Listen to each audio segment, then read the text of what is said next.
দর্শক, একটা ইন্টারেস্টিং আলোচনা, একটু মনোযোগ দিয়ে শোনেন। যে হিজাব পরা ছেলে মেয়ে আছে, ছেলেরাও এখানে অনেক হিজাব পরেন, ছেলেরাও হিজাব পরেন, বিশেষ কাদের হিজাব আপনি এখনো দেখেন এই জিনিসগুলো আসে হিজাব পরেন। তো এর বাইরেও কিন্তু তারা আধুনিক কতগুলো মেয়েদেরকে নিয়েছে যারা খুব অত্যাধুনিক পোশাক আশাক পরেন, যাদেরকে দেখলেই আপনার শরীর মানে ভীষণ রকম মনে হবে এত আধুনিক এই নারী এত পুরুষ, ভালো লাগবে আপনার। জামাত যে কোনটা ফলো করে অ্যাট দিস মোমেন্ট, তারা কি তুরস্কের একে পার্টি তাকে ফলো করে, ইরানকে ফলো করে, পাকিস্তানকে ফলো করে? আমার কাছে আমি নিজে বুঝতে পারছি না।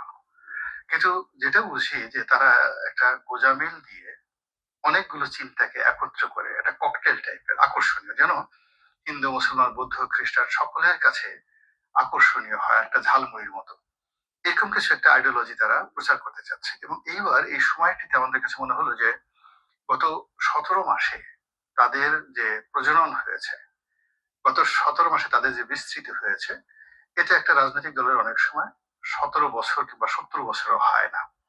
এই সময়টাতে জামাতকে দেখে মনে হয়েছে যে এই যে আলোচনাটা শুনলেন, এই আলোচনার পাশাপাশি আমি আরেকটা জিনিস দেখাই, এটা বেশ ইন্টারেস্টিং।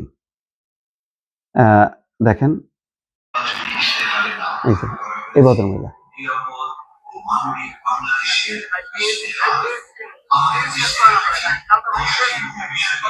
দেখছেন জামাতের নির্বাচনী ইশতেহারে এক ভদ্র মহিলা বসানো, জামাতের নির্বাচনী ইশতেহারে মুনামি ম্যাম, উনি হচ্ছেন মুনামি ম্যাম। উনি কিন্তু আপাদমস্তক, দেখলেন তো, মানে মাথায় কোনো কাপড় নেই, জামাতের একটা নির্বাচনী প্রচারে উনি সেখানে উপস্থিত, কিন্তু ওনাকে কেউ কিন্তু বুঝতে পারছে না, যে এটা মিলাইতে পারতেছে না অনেকে। আপনি এই যে জামাতের প্রোগ্রামগুলো যান, এক্ষেত্রে আপনি অনেক সমালোচনা, কিন্তু আজকে আমি তো জামাতের কোনো প্রোগ্রামেই যাই নাই, আমি তো জানি। জি জি, আচ্ছা এই অ্যানসারটা বলে দিই, এটা একটু বলেই দিই। যখন প্রশ্ন করেছেন, প্রথমত আমি জামাতের কোনো প্রোগ্রামেই যাইনি। আমি লাস্ট এনসিপির একটা খুবই উনি মানে শিবিরের পাশাপাশি দেখা যায় এই সমস্ত নিয়ে অনেক ট্রল হচ্ছে, ওনার পোশাক আশাকের সাথে মেলে না, জামাতের অন্যান্য যাদের পোশাক আশাক সেটা মেলে না, কিন্তু তারা কিন্তু করে যাচ্ছে। তারপরে দেখেন আরেকটা দেখাই, মানে খুবই ইন্টারেস্টিং তাদের যেই পরিবর্তনটা। আজকে আনন্দবাজার পত্রিকা খুব বড় করে তাদের একটা বিষয় তুলে আনছে, এটা আমি অন্য আর দেখি নাই যে এইভাবে সামনে নিয়ে আসতে। যেমন দেখেন তাদের ওই নির্বাচন ইশতেহারে কি বলছে, জামাতের ইশতেহারে নেই চীন বা পাকিস্তান, ভারতের সঙ্গে বন্ধুত্ব চায় বাংলাদেশের কট্টরপন্থী দল, আর কি কি অঙ্গীকার। তার মানে বুঝতে পারছেন যে অলরেডি তাদেরকে চিহ্নিত করা হয়েছে কট্টরপন্থী দল, সেখানে চীন পাকিস্তানের কথা নেই, ভারতের সাথে তারা বন্ধুত্বের অঙ্গীকার করছে।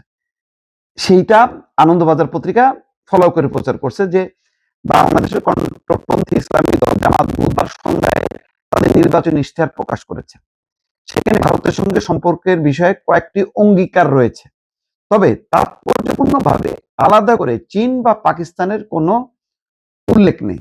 ইশতেহারে মোট 26টি বিষয়কে অগ্রাধিকার দেয়া হয়েছে। সংবাদ মাধ্যম বলছে যে যাই হোক, এই যে তাদের যে বিদেশ নীতি, সেই বিদেশ নীতিতে বলছে যে বাংলাদেশে তারা ক্ষমতা এলে কোন কোন বিদেশ নীতি অনুসরণ করা হবে, তার 10টি ধাপে সেখানে ব্যাখ্যা করা হয়েছে, তাতে রয়েছে ভারতের উল্লেখ। পারস্পরিক শ্রদ্ধা, সুবিচার এবং সমমর্যাদার ভিত্তিতে বিদেশ নীতি করতে চায় জামাত।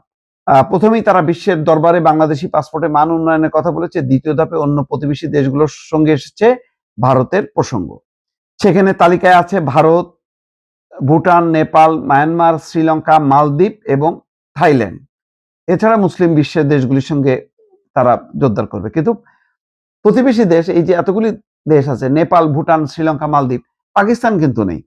কিন্তু পাকিস্তানের সাথে কি পরিমাণ দহরম মহরম জামাতের নেতাদের সবাই জানে, চীনের সাথে কি পরিমাণ সম্পর্ক সেটা জানে, বরং বিএনপি মনে করতেছে তাদের হাত থেকে বোধহয় চীন ছুটে গেছে, এইরকম একটা সম্পর্ক তারা জড়াইছে। এখানে একটা দেখেন ধোঁয়াশা, পোশাক আশাক নিয়েও একটা ধোঁয়াশা, যেটা ওই যে গোলাম আল্লাহ রনি বলছেন, তারপরে মোনামি ম্যামকে দেখলে মনে হয়, কিন্তু উনি কট্টর এখন হলো জামাত শিবির বলয়, এটা সবাই বলছে। সব মিলায় একটা ধোঁয়াশা তৈরি করে আছে। জামাত ইসলাম সম্পর্কে আপনি এটা মৌলবাদী দল, এটা একেবারে পুরো ধর্মীয় দল, কোনো কিছুই নেই। পুরো নির্বাচন ইশতেহারে কোথাও তাদের ওই তারা যে ইসলাম প্রতিষ্ঠা করবে, তাদের ইসলামের দর্শন সামনে আছে, এটা কোথাও উল্লেখ নেই। মানে মনে হচ্ছে যেন পুরো একটা গণতান্ত্রিক রাজনৈতিক দল। তাহলে ইসলামের আদর্শ কোথায়? তাহলে তো ইসলামী আন্দোলন ঠিকই তাদেরকে ধরছে যে তারা আসলে ইসলামের নামে ব্যবসা করছে, ইসলামকে ব্যবহার করছে, কিন্তু তারা ইসলাম প্রতিষ্ঠা করতে চায় না। তাই যদি হয় তাহলে ক্ষমতায় আসলে নাম জামাত ইসলাম, ইসলামের কথা বলবে না, ইসলামী আদর্শ বাস্তবায়ন করবে না, এটা কি হয়? এটা কি দ্বিচারিতা না? দর্শক, প্রশ্ন থাকলো।